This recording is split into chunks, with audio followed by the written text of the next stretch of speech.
अधजल गगरी छलकत जाए। यह प्राचीन कहावत वर्तमान में नेपाल, जो कि भारत का पड़ोसी देश है, उसकी सीपीएन यूएमएल पार्टी, जिसके सुप्रीमो वहाँ के पूर्व प्रधानमंत्री खड़ग प्रसाद शर्मा ओली जी हैं, पर चरितार्थ हो रही है।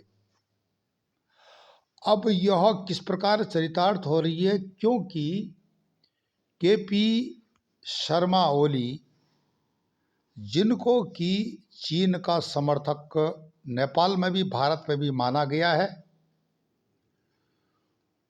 उनके बारे में नेपाल की जनता को पता चल गया था। उनकी हकीकत के कारण वे अधजल गगरी की तरह हो गए थे। फिर भी उन्होंने धारचूला से भारत विरोधी भाषणों से अपने चुनाव 2022 का शंखनाद किया था। अब केपी शर्मा ओली किस प्रकार से नेपाल के विलियन हैं या खलनायक हैं, इस पर हम चर्चा करने से पहले आपको बता दें कि इस विषय पर भारत की जागरूक सुरक्षा संबंधी सोच वाले लोगों को अधिक सोचना पड़ेगा, विशेषकर जो चीन के थाने दुनिया भर में बन रहे पकड़े गए हैं, उनकी भारत में गतिविधियां, क्योंकि हो सकता है कहीं हमारी सुरक्षा एजेंसियां भी इस पर चूक कर जाएं। इसमें हमको अपने राष्ट्र का साथ देना पड़ेगा, आंख बंद करके नहीं रहना पड़ेगा। जैसे कि नेपाल में खड़ग प्रसाद शर्मा ओली की हरकतों से कई दिन नेपाल की जनता चुप रही, बशर्ते खड़ग प्रसाद शर्मा ओली अपनी सीट लेने में इस बार कामयाब हो गए, लेकिन उनकी पार्टी औंधे मुँह गिरी है। और यह हार केपी शर्मा ओली की नहीं है, यह चीन की नेपाल में बहुत बुरी हार है, क्योंकि नेपाल की जनता समझ चुकी है। धारचूला से भारत विरोधी शंखनाद करने वाले खड़ग प्रसाद शर्मा ओली मूलतः उत्तराखंड के मूल के हैं। उनके पूर्वज उत्तराखंड के थे और उसके बाद वो नेपाल पलायन करके चले गए, वहाँ के प्रधानमंत्री बन गए।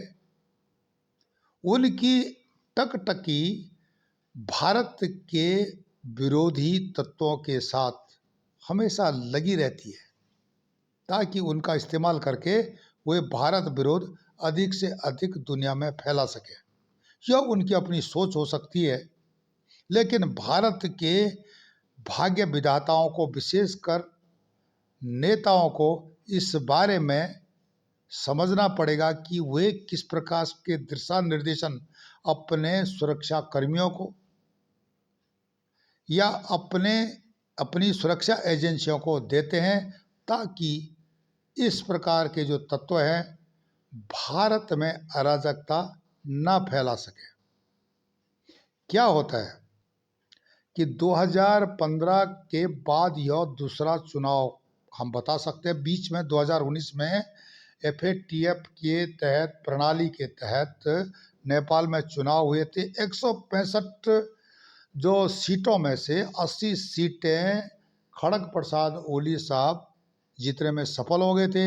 इसके पीछे चीन का पैसा बहुत खेल कर गया नेपाल में। आज भी नेपाल की बहुत सारी जमीन चीन अतिक्रमण करके अपने पंजों में दबा के बैठा हुआ है, और यह सब काम हुआ है जब खड़ग प्रसाद शर्मा ओली नेपाल के प्रधानमंत्री थे। बताते हैं उनकी काफ़ी प्रॉपर्टी चीन में भी है।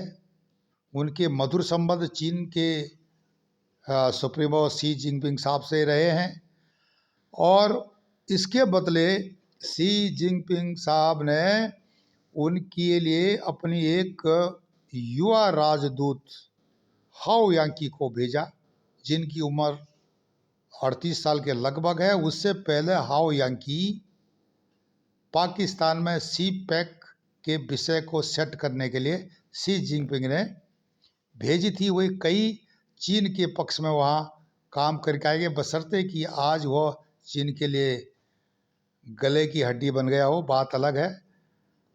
अब चीन खुद अपने तकलीफ से गुजर रहा है, उधर यहाँ उसको नेपाल में झटका लग गया।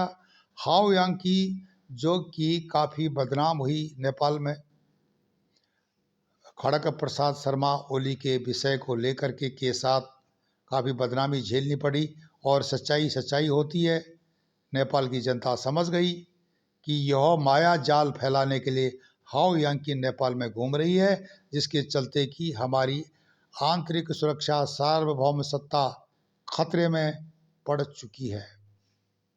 जब खड़ग प्रसाद ओली औंधे मुँह गिरे इस बार 2022 में, तो हाओ यांकी ने भी अपना बिस्तरा गोल करके बेजिंग की तरफ अपना रुख कर दिया। चली गई वो नेपाल से, वहाँ दूसरा राजदूत आ गया है। यह सब घटनाक्रम जियोपॉलिटिक्स के हैं, लेकिन भारत की आंतरिक सुरक्षा इससे जुड़ी हुई है, भारत की सीमाएं इससे जुड़ी हुई है। और कई विषय ऐसे हैं जो कि आम पब्लिक के सामने नहीं बोल सकता कोई भी नेता हो या प्रशासनिक अधिकारी हो।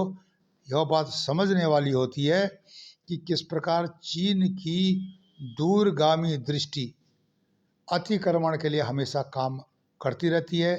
भारत के साथ तो आपका इतिहास, हमारा इतिहास लंबा चौड़ा है, जिसमें कि चीन की अतिक्रमण वाली नीति का प्रत्यक्ष और अप्रत्यक्ष रूप से प्रभाव देखा जा सकता है। नेपाल में चीन का घुसना भारतीय संस्कृति या नेपाली संस्कृति के लिए, नेपाल की जो सार्वभौम सत्ता के लिए, नेपाल के आंतरिक मामलों के लिए, नेपाल की सुरक्षा के लिए चीन की उपस्थिति खतरे की घंटी है, जिसके चलते हुए कई जो प्रोजेक्ट चीन ने नेपाल में लिए थे उनको नेपाल को कैंसिल करना पड़ा। कई ठेके चीनी कंपनियों के नेपाल से कैंसिल हो रहे हैं, बाकी अफ्रीकी देशों से भी कैंसिल हो रहे हैं, क्योंकि चीन की जो नीति को वे लोग समझ चुके हैं। बशर्ते चीन हमारा पड़ोसी देश है और एक पड़ोसी को दूसरे पड़ोसी के किस प्रकार का सम्मान करना चाहिए, यह चीन की समझ से अभी बहुत दूर है। इसके बॉर्डर 14 देशों से लगते हैं, 23 देशों से इसके डिस्प्यूट हैं लैंड के। अब इससे आप अंदाज लगा सकते हो कि चीन की नीति अतिक्रमण के विषय में, विस्तारवाद के बारे में किस प्रकार की है और आने वाले समय में लगातार रहेगी। चीन के मित्र पाकिस्तान में अराजकता का माहौल तेजी से बढ़ा है। वहाँ पर जो नए मुल्ला जनरल असीम मुनीर साहब सत्तासीन हुए हैं कमर जावेद बाजवा के बाद, तो आते ही नंगे सिर उनके ऊपर ओले गिर रहे हैं लोहे के। टीडीपी ने अपनी सीज फायर ख़त्म कर दी है। अपनी जगह जो उनके जो इलाका है वहाँ पर कोई पाकिस्तान की पुलिस सेना जा नहीं सकती है। अब पाकिस्तान में धड़ाधड़ बम फटेंगे।